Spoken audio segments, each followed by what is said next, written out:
ये कहानी एक ऐसे गैंगस्टर की है जो कि कर्जा वसूली का काम करता है और इसी के चलते इसे काफ़ी गरीब लड़की से प्यार भी हो जाता है। लेकिन एक बीमारी के चलते इसकी कुछ ही दिनों में मौत होने वाली थी।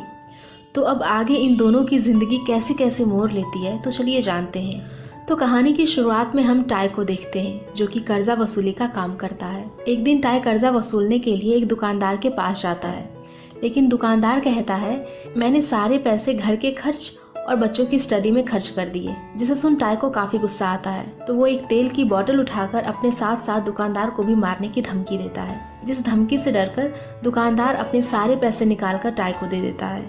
लेकिन टाय एक गुंडा होने के साथ साथ एक अच्छा इंसान भी है, जो अपनी तरफ से कुछ पैसे निकालकर दुकानदार को दे देता है और कहता है कि इन पैसों से तुम अपने घर के खर्च और बच्चों की स्टडी पूरी करो। और इन्हीं अच्छी बातों की वजह से बहुत से लोग उसे पसंद भी करते थे। अब इसके बाद टाय का बॉस उसे एक और आदमी के पास कर्जा वसूलने के लिए भेजता है, जो कि बीमारी के कारण हॉस्पिटल में भर्ती था। और वहीं पर टाय की मुलाकात होती है एमा नाम की एक लड़की से, जो कि उसी कर्जदार की बेटी थी और उसी हॉस्पिटल में काम किया करती थी। अब यहाँ पर टाय को लग रहा है कि वो बूढ़ा आदमी कर्जा देने के कारण कोमा में चला गया है, तो वो अपने लोगों के साथ उस बेचारे मरीज को परेशान करने लगता है। एमा काफी दुखी और गुस्से में थी, लेकिन वो लाचार भी थी क्योंकि उसके फादर ने पैसे लिए थे, तो अब उसे उस पैसे को देना तो पड़ेगा ही। अब क्योंकि एमा के पास पैसे नहीं थे, तो एमा को उनके एक एग्रीमेंट पर साइन करना पड़ता है, जिसके हिसाब से एमा को जिंदगी भर उनका कर्जा भरना पड़ेगा। अब वही हम टाय को देखते हैं, जिसे एमा को देखकर पहली नजर में ही प्यार हो जाता है, जिसके बाद से ही वो उसका पीछा करना शुरू कर देता है। और फिर एक दिन मौका देखकर टाय एमा से ड्रिंक के लिए पूछता है, जिस पर एमा को ना चाहते हुए भी उसे हाँ करना पड़ता है क्योंकि एमा उसकी कर्जदार है। लेकिन अब यहाँ पर एक प्रॉब्लम हो जाती है, क्योंकि टाय को नहीं पता कि लड़कियों से कैसे बात की जाती है, तो वो एमा के साथ ऑर्गन ट्रांसप्लांट की बातें करने लगता है, जिससे एमा को लगता है कि शायद वो मुझे धमकी दे रहा है। जिस बात से गुस्सा होकर एमा उसे गाली देकर चली जाती है। अब हम टाय के घर को देखते हैं, जहाँ पर वो अपने फादर और भाई के साथ रहता है और उसकी नेफ्यू के अलावा घर में उसकी कोई भी इज्जत नहीं करता।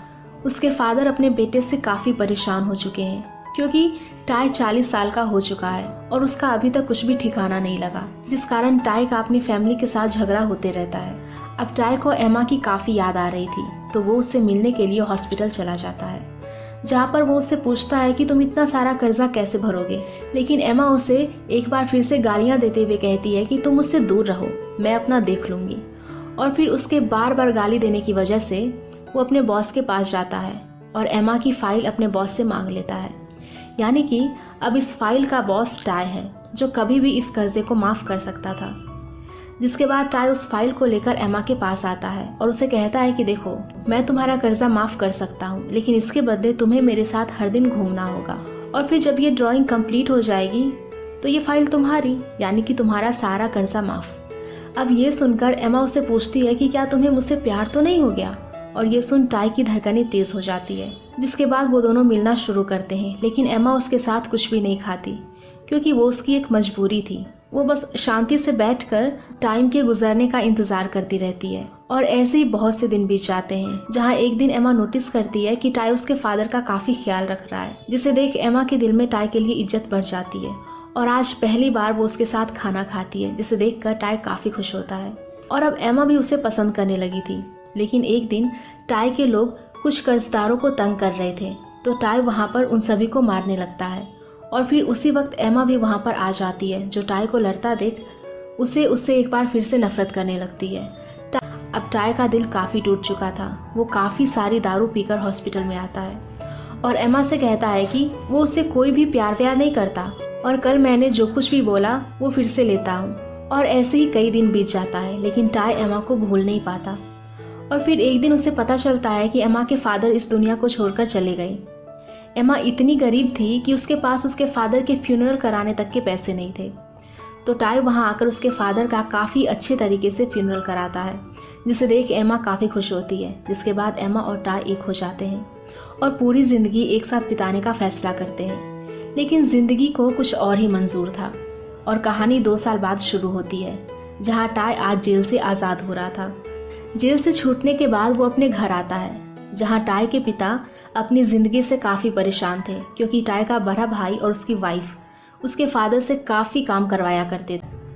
अब थोड़ी देर बाद टाई एमा से मिलता है, जहाँ एमा उसे काफ़ी नफरत करती है। हालांकि टाई काफ़ी शर्मिंदा है, पर एमा उससे कहती है कि मैं आशा करती हूँ कि तुम जल्दी से मर जाओ, और ये कहकर वो वहाँ से चली जाती है। अब दोस्तों, एमा को उससे इतनी नफरत क्यों है? आखिर इन दोनों के बीच ऐसा क्या हुआ? तो चलिए इस बात को जानने के लिए हम 2 साल पीछे चलते हैं, जहाँ एमा अपने फादर के इंश्योरेंस के पैसे से एक दुकान खोलना चाहती थी, लेकिन उसके पास इतने पैसे नहीं थे कि वो एक अच्छी दुकान ले सके। तो टाई कहता है कि टेंशन मत लो, मैं तुम्हारी हेल्प करूँगा। जिसके बाद वो अपने बॉस के पास आकर कहता है कि बॉस, अब मैं इस काम को छोड़ रहा हूँ क्योंकि मैं एमा के साथ एक न्यू लाइफ स्टार्ट करना चाहता हूँ। जिस पर उसका बॉस कहता है कि ठीक है, लेकिन तुम मेरी तरफ से जितने भी लोगों को पैसे उधार दिए थे वो सभी पैसे मुझे वापस चाहिए। तो इसीलिए टाई अपने पैसे लेने पादरी के पास आता है, लेकिन तभी टाई को एक अटैक आ जाता है और फिर हॉस्पिटल में उसे पता चलता है कि उसे एक ब्रेन ट्यूमर है, जिसका इलाज करने के लिए उसे ढेर सारे पैसे लगेगा। खैर, अब टाई और एमा एक दुकान देखने जाते हैं जो कि काफी बड़ी और महंगी थी। तो एमा इसे खरीदने से मना कर देती है, लेकिन टाई कहता है कि हम यही शॉप खरीदेंगे। जिसके बाद टाई एमा से सारे पैसे लेकर बॉस के पास आता है और उसे सारे पैसे दे देता है, क्योंकि शहर में एक बहुत ही बड़ा जुआ होने वाला था, जिसमें बॉस उसके इन सभी पैसों को लगाकर डबल करवा देगा, और जैसे ही पैसे डबल होंगे तो वो शॉप ले लेगा। लेकिन उसी रात गैम्बलिंग एरिया में कुछ गुंडे हमला कर देते हैं, जो कि टाई के सारे पैसे लेकर भाग जाते हैं। टाई उन्हें रोकने की पूरी कोशिश भी करता है, जिसके चलते उसे पता चलता है कि ये सभी लोग कोई और नहीं बल्कि उसके बॉस के ही आदमी थे। यानी कि बॉस ने वहाँ भी सभी लोगों के साथ साथ टाई को भी धोखा दिया। अब इधर एमा टाई का इंतजार कर रही थी, लेकिन काफी देर तक टाई के ना आने के कारण दुकान की डील कैंसिल हो जाती है और एमा काफी दुखी होती है। जिसके बाद एमा वहां से निकलकर टाई के पास आती है, जहाँ की उसकी हालत काफी खराब थी और उसने काफी दारू भी पी रखी थी। अब इन बातों बातों में इन दोनों के बीच फाइट भी हो जाती है और एमा उसे थप्पड़ मारकर वहां से चली जाती है। जिसके बाद टाई की फाइट एक बार फिर से कुछ ऑफिसर से होती है, जिसके चलते उसे जेल हो जाती है। लेकिन जल्द ही वो जेल से छूट भी जाता है, क्योंकि वो ब्रेन ट्यूमर होने की वजह से बहुत ही जल्द मरने वाला था। लेकिन वो ये बात किसी को भी नहीं बताता कि उसे ब्रेन ट्यूमर है। घर आकर वो कहता है कि मैंने वहाँ काफी अच्छा बिहेव किया, जिस वजह से मेरी सजा कम हो गई। अब कुछ दिनों बाद टाई जैसे तैसे अपने बॉस का पता निकालता है और उसके पूरे ऑफिस को तहस नहस करने के बाद वो उसे अपने पैसे मांगता है, पर बॉस के आदमी उसे खूब मारते हैं। तो टाई उसे अपनी सिचुएशन बताता है कि कुछ ही दिनों में मैं मरने वाला हूँ और मुझे एमा से माफी मांगनी है। तो अब बॉस को भी उसके ऊपर तरस आता है, जिसके चलते वो उसके पैसे वापस कर देता है। जिसके बाद टाई वो सारे पैसे लेकर एमा के पास आता है, पर वो उसके ऊपर काफी गुस्सा थी और वो उन पैसों को भी नहीं लेती और वहां से चली जाती है। अब घर आने के बाद टाई देखता है कि उसके फादर अभी भी काम कर रहे थे, जिस बात से गुस्सा होकर टाई की उसके भाई के साथ भी फाइट हो जाती है, जिस पर उसके फादर उसे शांत रहने के लिए कहते हैं, क्योंकि अगर वो दोनों अपनी जिंदगी में कुछ ढंग का कर लेते तो उन्हें काम करने की जरूरत नहीं पड़ती। एक दिन टाई को एमा दिखाई देती है, जो कि एक दूसरे लड़के के साथ डेट कर रही थी, जिसे देखकर टाई काफी खुश होता है, क्योंकि अब एमा की जिंदगी में खुशियां थी।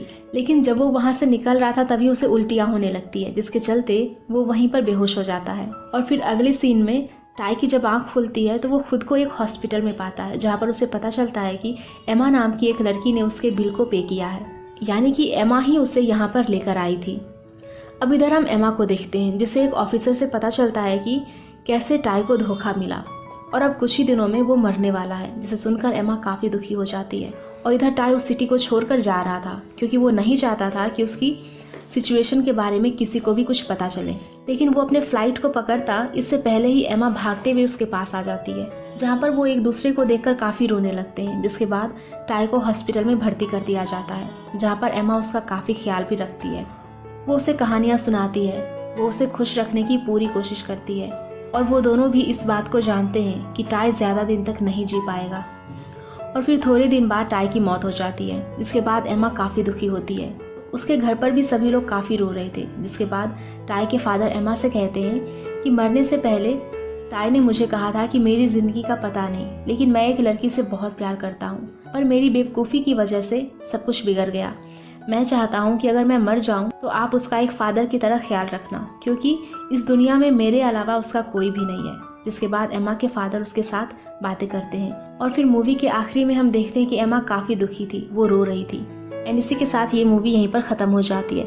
सो गाइज़, अगर आप लोगों को ये मूवी पसंद आई हो तो प्लीज़ वीडियो को लाइक करना, शेयर करना और ऐसी मूवीज़ के लिए हमारे चैनल को सब्सक्राइब भी कर देना। Thank you.